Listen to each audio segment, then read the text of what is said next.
So fans finally got to see Drake Maye in action last week, and I wanted to talk about one particular throw. This 15-yard basic over the middle of the field, it's an alpha quarterback throw.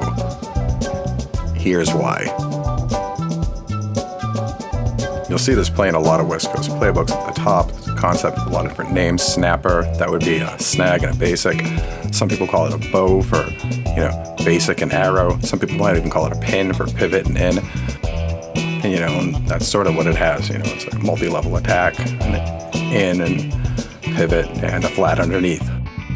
And underneath that, you'll have a smash. That's with a corner and an out. He's running a special out that's meant to be run underneath the corner right here. And Drake's going to be looking at cover 3 here.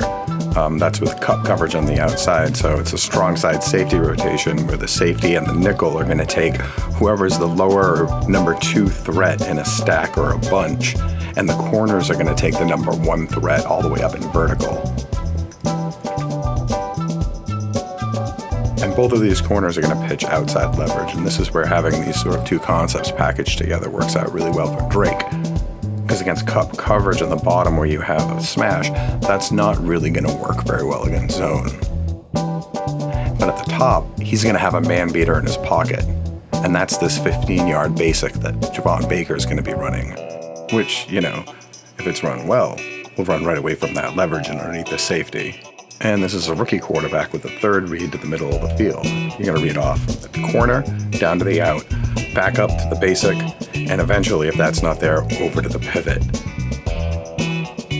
And I think this works really well, partially because Baker's stepped his game up from even last week.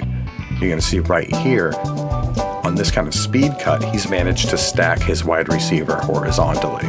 And we'll take a little trip back 1 week. And this is a similar kind of concept. Sometimes we call this a crease concept, but he's going to be running that same kind of 12 to 14-yard basic. And so this pass is broken up when Zappy throws it, and it connects when Maye does. And part of the reason for that is Baker just makes a better speed cut. So if you look on the right, that's last week. On the left is this week. So last week you see he's sort of making this bluff, almost trying to fake the corner to the outside. And this week, he just takes this direct, quick cut on the end. And that's really critical. This is why they give speed cuts out, because it allows the receiver to just quickly make a move towards inside leverage after pushing the corner back.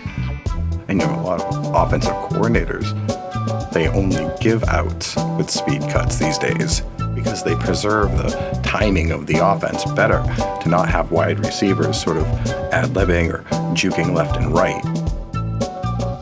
And so this is last week's rep, and you can see that just Baker does not have leverage. This corner comes right back up over him. And back to this week's rep, and you see clearly Baker right here, there's no way this corner can actually make it around him. He's stacked. And that starts with the proper spacing and route running technique that we're seeing here. And it's, a real big reason why you have a rookie quarterback who can, look to the right, make a read, make another read, and then whip his head back around to the left. And he knows his receiver is going to be where he's supposed to be.